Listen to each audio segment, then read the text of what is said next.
성령님과 나라는 제목으로 성령님은 누구이신가? 성령님은 하나님이시고 성령님은 인격을 갖고 계시는 분이시다. 그래서 그 성령 하나님은 우리에게 베푸신 일반적인 은혜가 있는데 그것이 나로 하여금 예수님이 구주가 되실 그 구주 되신 예수를 믿게 하시고 그 믿어서 구원을 얻게 하는 일을 성령님이 행하시고 있다 하는 말씀을 드렸어요. 그리고 성령 하나님은 우리가 예수를 구주로 믿어서 예수님을 내 안에 모셔들었을 때 우리가 하나님의 자녀가 되는데 그 하나님의 자녀된 것을 보증해 주시고 또 성령께서 확증시켜 주시는 것이 성령이 하신 일이다 하는 얘기를 들었고, 또 세 번째로는 우리가 성령 하나님이 우리에 오시고 예수가 우리가 믿어서 구원하던 백성들에게 인생을 살아가면서 만나는 일이 좋은 일만 있는 것도 아니고 문제가 있고 내가 원치 않은 일도 만나고 했을 때 그 모든 것들을 통해서 합력해서 선을 이루면서 우리 안에서 점점점 그리스도를 닮아가는 성화를 이루어 가시는 분이 성령님께서 행하신 일이시다 하는 말씀을 은혜를 나눴습니다.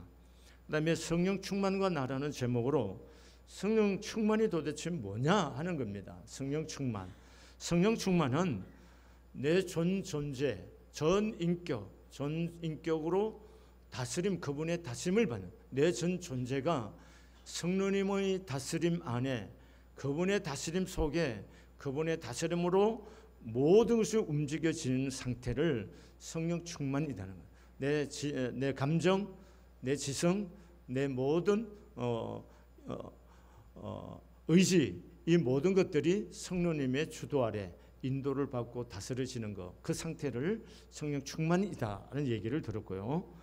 또 그리스도의 마음이 충만한 것, 어떤 사물을 보고 사건을 보고 문제를 볼 때에 그것이 인간적인 생각이 아니고 내 생각이 아니라 그리스도의 마음으로 그 문제를 보는 것, 그 그리스도의 마음이 충만해 있는 것, 그 상태를 우리가 성령 충만이다 했고, 우리가 지금 여러분과 제가 사람 앞에서 말을 하고 있지만 내가 하나님 앞에 있다고 하는 하나님의 신임재 의식이 가득한 것, 그것이 바로 성령 충만한 상태다 이렇게 말씀을 드렸습니다.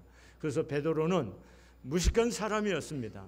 계제바위 앞에서도 예수를 모른다고 부인했던 사람입니다.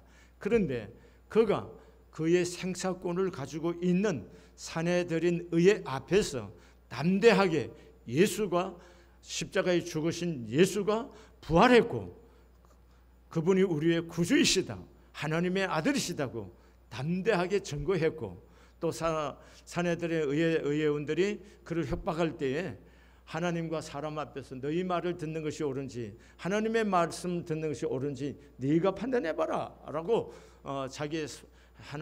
내게 주신 하나님의 말씀을 굽힘없이 증거하는 모습을 봤고요. 또한 40년 동안 나면서 안전병이 된 사람을 볼 때에 불쌍히 여기는 마음이 가득해서 내게는 은과 근은 없지만 나사렛 예수 이름으로 명하노니 일어나 걸어라. 그래서 병든 자를 고치는 능력이 그에게 임한 것을 보았습니다.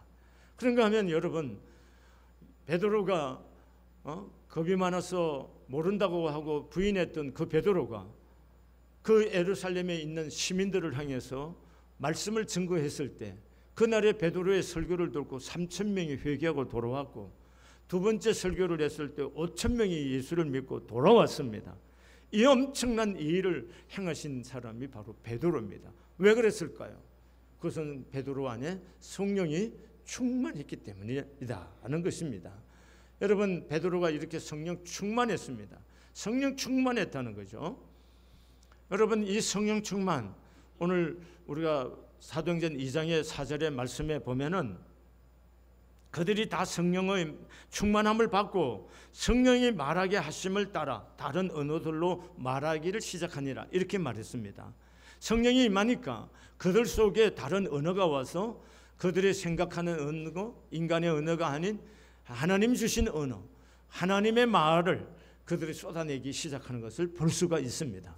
이렇게 성령이 그들에게 충만하니까 말이 바뀌어지고 그들에게 능력 없던 그들에게 능력이 임하고 병든 자를 고치고 담대해지고 그들의 삶의 습관이 바뀌고 죄의 습관을 이기고 이런 능력이 그들에게 임했습니다. 언제요? 성령이 임했습니다. 그럼 성령이 언제 왔느냐는 거죠. 오순절날 성령께서 그들에게 임하심으로 말미암아 성령께서 그렇게 큰 역사가 일어났다는 것입니다. 그러면 우리가 생각해 보세요. 그럼 성령님은 오순절날만 이제부터 일을 하시고 그전에는 없었느냐? 없었던 성령이 급작스럽게 뭐가 만들어져서 온 거냐? 그런 얘기 아니라는 거죠. 성령 하나님은 원래 성부 하나님과 함께 있어서 창조하시고 창조에 참여하시고 이스라엘 구원에 참여하시고 모든 일을 성부 하나님과 함께 하셨어요. 그리고 구약 성경에서는 다윗과 같이 특정한 사람에게 그에게 임하셔서 그를 통해서 하나님 하시고자 하는 의지대로 뜻을 이루셨고 또 여러분 선지자들을 통해서 성령 하나님이 그들을 통해서 하나님의 뜻을 선포하시고 하나님의 능력을 나타내시고 하셨습니다. 엘리야, 엘리사 그들이 죽은 자를 살려내는 거 그들이 무슨 능력이 있겠습니까? 그러나 성령이 그들을 고용해서 일하실 때 그들은 죽은 자를 살려내는 어마어마한 일들을 했었습니다. 제사장이나 선지자들에게 특정한 사람들에게 특별하게 임하셔서 그 특별한 일을 위해서 그 일을 행하셨던 성령님이십니다. 그렇게 일하셨던 성령님이 오순절날 공식적으로 개인에게 임하는 것이 아니고 교회 공동체 전체에게 임했다는 거예요. 물론 바람같이 불같이 그 공동체에 임해서 교회가 탄생하게 된 것입니다.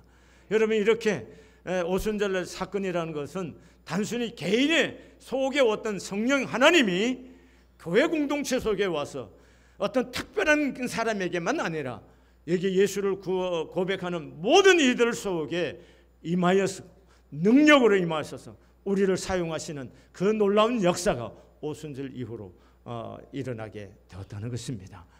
그러므로 여러분과 제가 이 성령의 충만한 역사, 성령을 체험하는 이 역사가 없이는 우리가 예수 믿는 사람으로서 구원받은 사람이긴 하지만 죄를 이기고 내 죄의 습관을 이기고 그리고 삶에 있어서 하나님의 영광을 드러내고 승리하는 이런 삶을 살기는 상당히 버겁습니다. 여러분 예수님께서 이 땅에 와서 최초로 선포한 말씀이 회개하라 천국에 가까웠느니라. 예수님의 말씀은 천국에서 천국을 선포하고 천국에 관한 얘기로 그의 사역이 이루어져 가는 것을 볼 수가 있습니다. 땅에 얘기한 것이 아닙니다. 천국에 대한 얘기를 했습니다. 그러면서 천국 시민의 헌장을 했는데 천국 시민의 헌장임을 마태복음 5장에서 7장까지 나오는 얘기죠. 그게 산상수훈이란 말이죠. 그 산상수훈을 우리가 어떻게 감히 지킬 수가 있겠어요? 옆에 있는 사람하고도 우리가 좋은 관계 맺고 살기도 어려운데 내 원수를 사랑하라. 우리가 그걸 어떻게 원수를 사랑하고 그런 삶을 살 수가 있겠습니까? 심령이 어떻게 가난해질 수는 있겠습니까? 그것들을 우리가 받았지만 그것을 지켜낼 수 있는 힘이 우리에게는 없습니다. 그런데 성령 하나님이 오셔서 그 성령의 능력을 붙잡히면은 우리가 그 말씀이 내 삶 속에서 열매를 맺어갈 수가 있는 거고 여러분 그래서 하나님의 영광을 드러낼 수가 있는 겁니다. 여러분 손양원 목사님 우리 기독교 역사에서 신앙의 선배로서 뛰어나신 분들이 많은데 우리 대한예수교 장로회 우리 신앙의 선조였던 손양원 목사님 같은 분은 여러분 공산주의자에 의해서 아들이 둘이나 순교를 했습니다. 죽임을 당한 거예요. 여러분 아들 하나 죽는 것도 고통이 가슴이 먹먹하고 참기 없고 힘들 텐데 아들이 둘이나 죽었어요. 근데 손양원 목사님 뭐예요? 오히려 감사하고 있습니다. 왜요? 하나님 한 아들도 한 가정에 한 사람도 순교의 피 흘리기 어려운데 내가 무엇이 간데 내 가정에 내 가문에 순교의 피를 흘릴 수 있는 이런 영광을 하나님이 허락하십니까 하고 영광을 하나님께 돌리고 찬양을 드리고 감사를 드리고 자기 아들을 죽인 사람을 양자들 들어서 자기 아들로 삼는 이 엄청난 일을 한 거예요. 이게 어떻게 가능한 겁니까? 그것은 성령께서 그분을 사로잡고 있고 그분을 주도하고 있고 그분 속에 충만하기 때문에 그렇게 자기 아들을 죽인 사람을 양자로 삼아서 자기 아들로 삼고 그를 키워내는 그런 역사가 있었던 거 아니겠습니까? 오늘 여기 계신 여러분과 제가 예수 믿는 거 주일에 한 번 나오는 거 버겁잖아요. 왜 교회에 이렇게 많이 나오라고 하냐? 투덜거리기도 하잖아요. 아니 주일에 한 번 가면 되지 왜 또 뭐 주간에 모이라고 목장에 모이라고 하느냐고 우리가 가끔은 불평하고 투덜대고 나는 간섭받기 싫으니까 등록도 안 하고 교회 등록도 안 하고 전화 오는 것도 싫어하고 그러고 살잖아요. 그런 여러분과 저를 통해서 하나님의 살아계신 증거가 납니까? 그런 여러분과 저를 통해서 죄를 이기는 권세가 있고 사람을 사랑하고 사람을 섬겨줄 수 있는 그런 힘이 우리 안에 있기는 하는 겁니까? 겨우 우리가 주일 나와서 예배 정도 들어주는 것밖에 우리 안에 있지 않습니까? 그러나 성령이 오셔서 오순절날 성령이 오시면은 이 모든 것들을 뛰어넘게 하신 것처럼 오늘 우리가 성령 충만하면은 이 모든 것들을 뛰어넘은 역사가 일어나게 될 줄로 믿습니다. 그러면 예수님께서 죽으셨다가 부활하신 후에 40일 동안 머물면서 제자들을 가르쳤습니다. 그 가르치는 중에 마태복음 28장 19절과 20절의 말씀에 보면 너희는 모든 족속으로 제자를 삼으라 이렇게 그리고 세례를 주고 가르쳐 지키게 하라 이렇게 말씀을 하셨습니다. 그런가 하면은 오늘 사도행전 1장 8절에 보면 성령이 임하시면 너희가 권능을 받고 예루살렘과 유대와 사마리아 땅끝까지 이르러 내 증인이 되리라 이렇게 말씀하셨어요. 증인이 되라고 말씀하셨어요. 뭘 받고요? 성령의 권능을 받고. 그런데 그 사이에 아주 중요한 말씀이 있어요. 그걸 우리가 놓치고 있다는 겁니다. 그게 오늘 본문 4절과 5절의 말씀입니다. 함께 읽어보시겠습니까? 시작. 사도와 함께 모이사 그들에게 분부하여 이르시되 예루살렘을 떠나지 말고 내게서 들은 바 아버지께서 약속하신 것을 기다리라. 요한은 물로 세례를 베풀었으나 너희는 몇 날이 못되어 성령으로 세례를 받으리라 하셨느니라. 아멘. 여러분 성령의 권능이 임하면 너희가 증인이 되라는데 그 전에 하신 말씀이 있는데 그걸 우리가 늘 놓치고 있다는 거예요. 그게 뭐예요? 예루살렘을 떠나지 말고 약속하신 것을 기다리라. 그리하면 너희가 몇 날이 못되어 성령으로 세례를 받으리라. 이 약속이 이 명령과 약속이라는 것입니다. 여러분 오늘 굉장히 중요한 것입니다. 예루살렘을 떠나지 말고 약속하신 것을 기다리라. 고린도전서 15장을 우리는 보통 부활장이라고 합니다. 거기에 4절과 5절과 6절의 말씀에 보면 사도 바울이 예수께서 죽었다가 십자가에 죽고 부활하셔서 12 제자들과 500의 형제들과 야고보에게 그리고 만삭되지 못하여 난 같은 나에게 부활하신 예수님이 나타나 보이셨다 이렇게 증거하고 있습니다. 그래서 부활에 대해서 얘기를 풀어가시는데 그러면 부활을 목격하고 예수께서 감람산에 승천하실 때 감람산에서 했는데 그 감람산까지 따라간 사람이 오늘 120명만 따라갔겠어요? 아니면 부활을 목격한 사람들이 거기가 갔겠습니까? 어떻게 생각하세요? 저는 그 대다수의 500여 사람들이 부활을 목격한 사람들이 예수의 승천을 바라보고 있었다고 볼 수 있습니다. 그런데 여기서 생각해 보세요. 사도행전 1장에 예루살렘을 떠나지 말고 약속하신 것을 기다리라는 말씀대로 마가 요한의 다락방에 모여 있었던 사람들은 몇 명이었습니까? 120명이었습니다. 그러면은 여러분 500여 명의 사람들 중에 예루살렘을 떠나지 말라고 하는 하나님의 명령과 약속하신 기다리라고 하는 이 하나님의 말씀 앞에 그 말씀을 따라서 예루살렘을 떠나지 않고 저희들끼리 마가 요한의 다락방 넓은 방에 모였던 사람 120명밖에 없어요. 그들은 떠나지 말라는 이유가 뭔지 몰랐을 겁니다. 왜 떠나지 말란지도 몰랐을 거예요. 그래서 떠나지 말라고 했습니다. 한번 생각해 보세요. 예수님의 제자들은 어디 출신입니까? 저 북쪽에 있는 갈릴리 출신들입니다. 그럼 예수님이 너희 고향에 가서 조용히 기다려라 이렇게 말씀하면 안 되나요?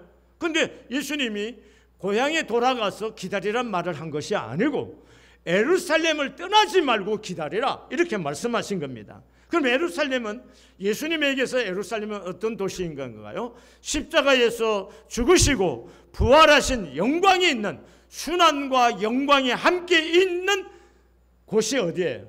예루살렘입니다. 그리고 그때 당시에 모든 사람, 종교와 정치가 집중된 곳이 어디예요? 그게 예루살렘이에요. 그런데 반면에 예수님의 제자들에게서 예루살렘의 기억이란 것은 아름다운 추억이 있는 것이 아니죠. 씁쓸한 것만 있는 겁니다. 예수님을 모른다고 세부나 부인하고 자기 선생이 죽는 것을 바라보며 빼앗기고 그렇게 허탈해했던 그 자기 인생의 선택에 대해서 실망감과 그리고 좌절을 했던 그런 곳이 어디에? 예루살렘의 기억들이란 겁니다. 여러분, 그런 자리에 지금 기다리라고, 떠나지 말라고 하는 거고 그곳에 기다리라고 하는 겁니다. 여러분, 그 이유를 알았었겠습니까? 몰랐을 겁니다. 그런데 그 120명의 사람들은 예수님의 말씀대로 그곳 예루살렘을 떠나지 않고 그곳에서 기다렸습니다. 여러분, 이게 참 중요한 겁니다. 예루살렘을 떠나지 말고 기다리라. 그 말씀을 따라 기다리는, 여러분 이 말에 따라서 기다리는데 뭐하고 기다려야 될까요? 한국 사람 둘만 이상 모이면 뭐 해요? 고소톱하지. 야, 부분 둘러 앉아갖고 고소톱 패 돌리고 기다리고 있는 게 아니에요. 응? 야, 기다리기 싫어하니 우리 한잔 하자. 그리고 막걸리 한 잔 갖다 놓고 막걸리 마시면서 기다린 거 아니라는 거예요. 뭐하고 기다렸다는 거예요? 14절에 보면 저들이 전혀 기도하기 힘쓰니라. 기다리는 동안에 뭐 하고 있었다는 거? 기도하고 있었다는 거예요. 여러분, 이것은 너무도 중요한 것입니다. 너무도 중요한 것이에요. 이 사람들이 자기들이 기다리는 동안에 뭘 기다리는지, 그 문제가 무엇인지 몰랐습니다. 그렇지만 그들은 기도했습니다. 마찬가지로 우리가 내 인생의 문제가 무엇인지 잘 몰라도 우리가 기도하면은 성령 하나님께서 기도하는 가운데 나를 깨우쳐 주시고 나를 알게 하시고 내 길을 보이시는 분이 성령 하나님이십니다. 여러분, 우리가 신앙생활을 할 때 마귀나 사탄 이런 얘기를 들으면 머리가 쭈삣해지고 등짝이 오싹해지는 느낌을 가져요. 이건 우리들이 갖고 있는 문화적인 정서입니다. 그런데 성경에서 말하는 마귀나 사탄, 귀신 아주 간단하다는 거예요. 예수님이 말씀하세요. 너희는 내 이름으로, 그 예수님 같은 거예요. 내가 네게 명하노니 떠나가라 그러니까 떠나갔습니다. 그럼 제자들은 주 나사렛 예수 이름으로 명하노니 떠나가라 하니까 귀신이 떠나고 마귀가 떠나고 사탄이 떠나가는 거예요. 그럼 마귀와 사탄들은 뭐예요? 예수 하나님의 말씀대로 명령만 하면 되는 거예요. 그럼 떠나갑니다. 그런데 우리가 믿음이 없고 말씀에 대한 확신이 없어서 못하는 거예요. 한번 해보겠어요. 나사렛 예수 이름으로 명하노니 하나님의 피를 값주고 산 하나님의 아들 속에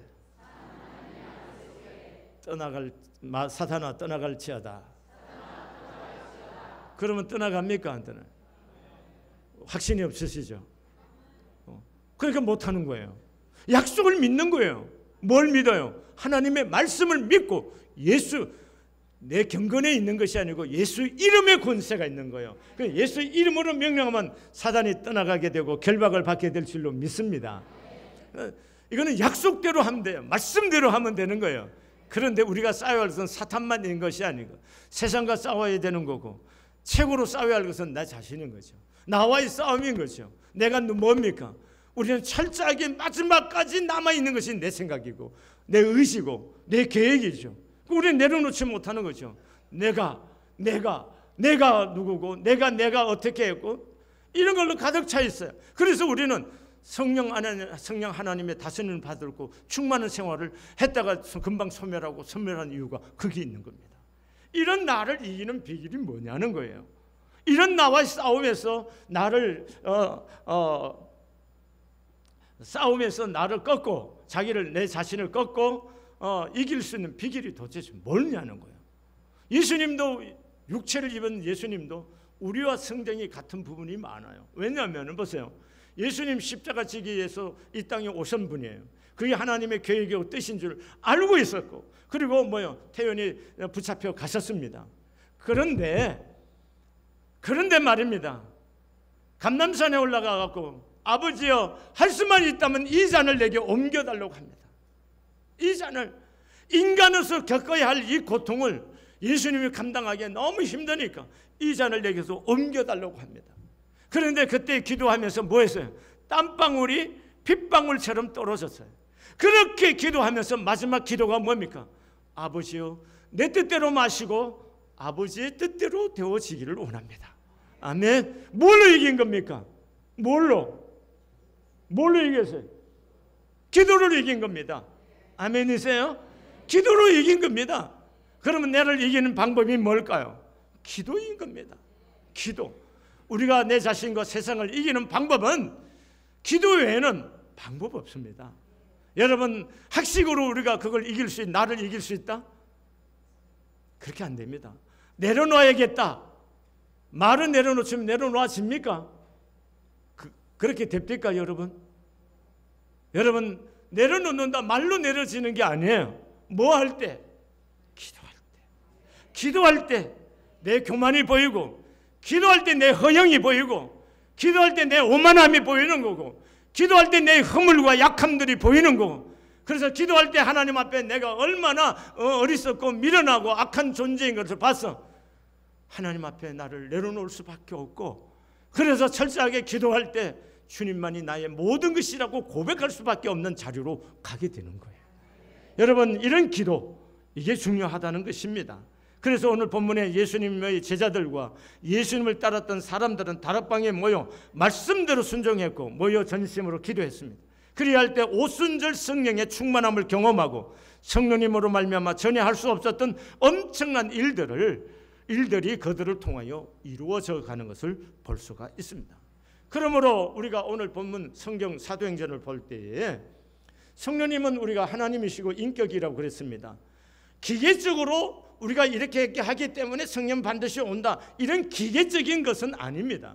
그런데 성령 인격을 가진 그분이 명하신 말씀이 있어요. 그리고 그분이 행하신 것들을 보면서 어떤 상황일 때 이런 오순절의 역사가 일어났는가, 오순절에 성령이 오시기 위해서, 하나님의 이 땅에 오시기 위해서 사람들의 마음을 어떻게 준비시켰느냐 하는 것을 보면서 우리 성안교회 공동체 속에, 그리고 여러분과 저의 심령 속에 성령 하나님이 오셔서 예전에 경험하지 못했던 그런 충만함, 그런 기쁨, 그런 감격, 그런 우리가 전에 하지 못했던 능력, 이런 것들이 어떻게 이 성안 교회와 우리 공동체와 우리들의 삶 속에 성령 하나님이 바람처럼 불처럼 임해서 일어나게 할 수 있을 거냐 하는 겁니다. 그것을 오늘 본문을 통해서 우리가 보면서 우리의 마음을 준비하는 그런 은혜의 시간들이 되기를 소원합니다. 여러분, 사도행전 1장 15절 이하에서 마지막 절까지 보면은 떠나지 않고 기다리면서 기도하는 가운데 성령 하나님께서 베드로의 마음을 감동을 주셔서 일어나서 베드로가 그동안 예루살렘의 120명의 사람들 속에 그동안 예수님과 있었던 일들 중에 사건들에 대해서 설명을 하면서 그 사건에 대한 해석을 하고, 그리고 그 모자란 부분들을 채워서 준비하는 과정이 나오고 있습니다. 그걸 우리가 조금 살펴보면서 우리 성안교회 공동체에 오순절처럼 성령 하나님이 임하시고 우리의 개인의 심령 속에도 임하시기 위해서 어떤 것들이 필요할까 하는 것들을 말씀의 은혜를 나누고자 합니다. 그 첫째가 뭐냐면 사건에 대한 해석인 겁니다. 무슨 사건이냐면은 12제자 중에 하나인 가룟 유다가 예수님을 은 30에 팔아 넘겨서 거기에 자책해 갖고 뭡니까? 목매어 자살해 죽었습니다. 이 가룟 유다의 자살 문제가 지금 남아져 있는 사람들에게는 굉장히 끌적지근한 겁니다. 이걸 도대체 어떻게 풀어야 될지를 모르는 겁니다. 이걸 어떻게 해석해야 될지를 몰라서 마음이 뭔가 갑갑함을 느끼고 뒤숭숭하고 마음에 뭔가 이렇게 공동체 자체가 개운치를 않은 상태로 남아 있었습니다. 그때 성령께서 베드로의 입을 통해서 말씀하시는 거예요. 그게 뭐냐?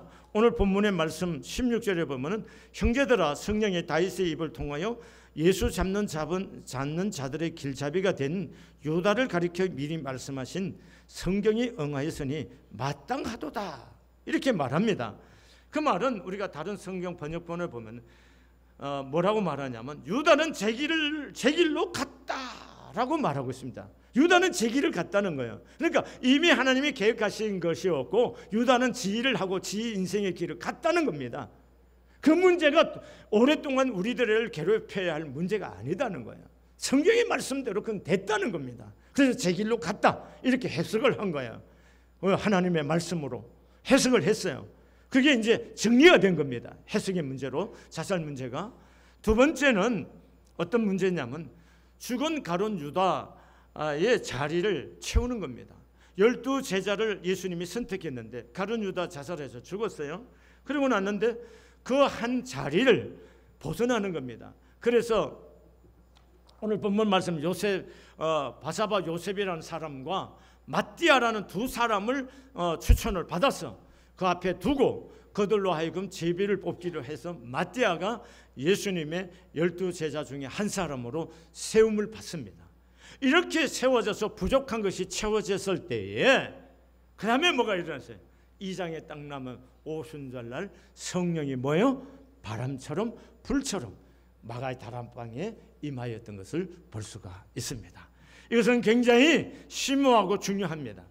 여러분 성령이 임하기 전에는 하나님께서 부족한 것을 다 채우시는 모습을 볼 수가 있습니다.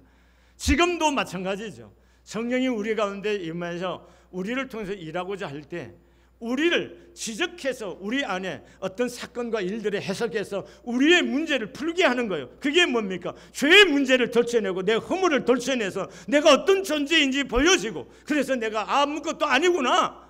아멘. 대단하십니까? 여러분 잘 보십시오.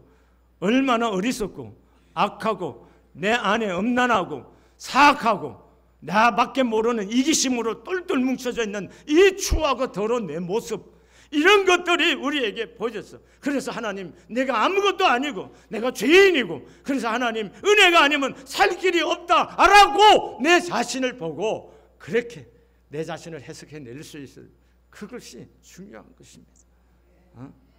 그 다음에 부족한 것 채워져요. 그런 나를 하나님께서 용서해 주시고 은혜를 입혀주셔서 내 약함을 돌쳐서 부족한 것을 채워졌을 때, 그때 때가 됐을 때 성령이 오순절처럼 내 안에 바람처럼 불처럼 임하여서 이전에 경험하지 못했던 그 성령님이 하나님이 나를 통해서 일하시는, 용서 못할 사람을 용서하게 되고 사랑 못할 사람을 사랑하게 되고 긍휼을 베풀 사람을 긍휼을 베푸고 뜨지 못하여 알지 못하는 내 눈을 열어서 내가 남은 인생을 어떻게 살아야 하나님께 영광이 되고 하나님의 기쁨이 될 수 있을까에 대해서 눈을 열어보게 해주시는 이 놀라운 역사가 일어나게 될 줄로 믿습니다. 찬양 한번 부르려고 합니다. 성령 하나님 나를 만지소서 하는 찬양입니다.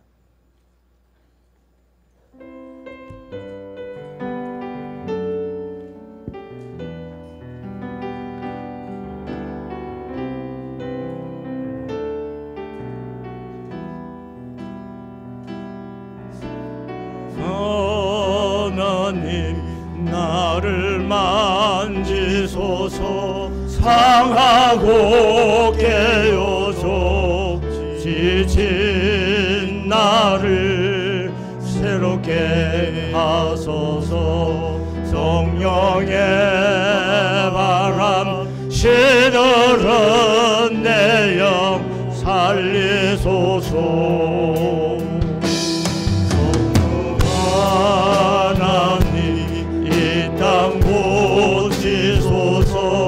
죄악의 어둠 속 헤매는 눈이 태워주소서. 성령의 불러 세상 헛된 맘 태우소서.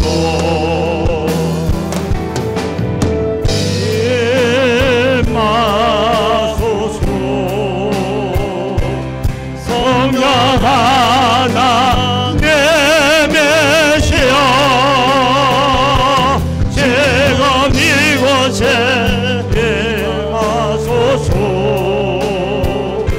바람처럼 불처럼 성령이여 가사를 생각하면서 다시 한번 부릅니다. 성령 하나님 나를 만지소서 상하고 깨어져 지칠